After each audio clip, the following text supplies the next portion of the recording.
Baadiyyaa biyya koo ganda dhalootaa koo baadiyyaa biyya koo ganda dhalootaa koo sirraa fagaadhullee carraa jiruutiin siin dagadhu aniyaa.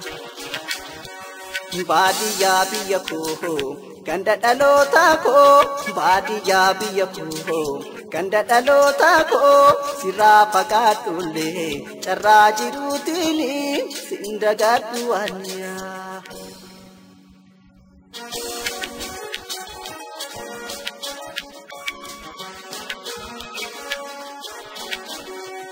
Gandiya kakile ababile kiya nadura mulata en warrakiya Kujon kenya gudan kubang farachusa yadana mulata dalaban okesa Tulaga labati gotaran midani fagona mulatu tared abbatani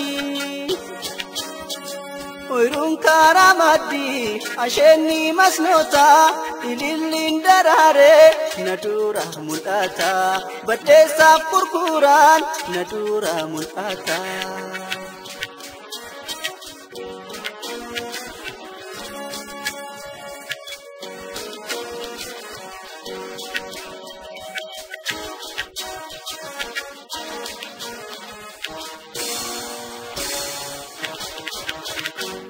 Baadiyyaa biyya koo ganda dhalootaa koo baadiyyaa biyya koo ganda dhalootaa koo sirraa fagaadhullee carraa jiruutiin siin dagadhu aniyaa. Baadiyyaa biyya koo ganda dhalootaa koo baadiyyaa biyya koo ganda dhalootaa koo sirraa fagaadhullee carraa jiruutiin siin dagadhu aniyaa.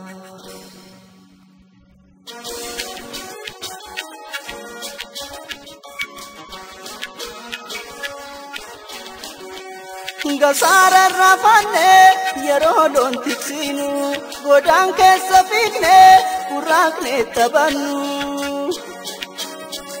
garaa fi lageenni mukeen tullu gubbaa hawaan irraanfanne sheenaa guddaan qaba. Nyaata malee qubsaa qilleensummaan keetu baadiyyaa biyyatoo hin irraanfatamtu. Lafa dhalootaa koo hawaasin dagadhu garaana booraya yeroon si yaadadhu garaana booraya yeroon si yaadadhu.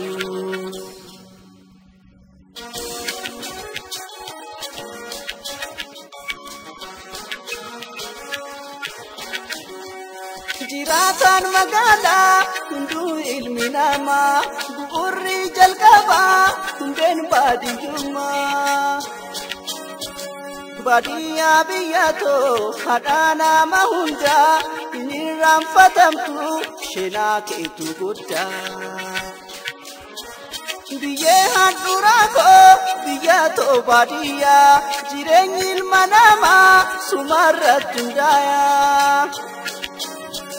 Magaalaan nagalchus midhaaniif bishaanii baadiyyaa biyyatoo hin dagadhu ani baadiyyummaa kiyyaa ittiin boona'ani baadiyyummaa kiyyaa ittiin boona'ani baadiyyummaa kiyyaa ittiin boona'ani baadiyyummaa kiyyaa ittiin boona'ani baadiyyummaa kiyyaa ittiin boona'ani.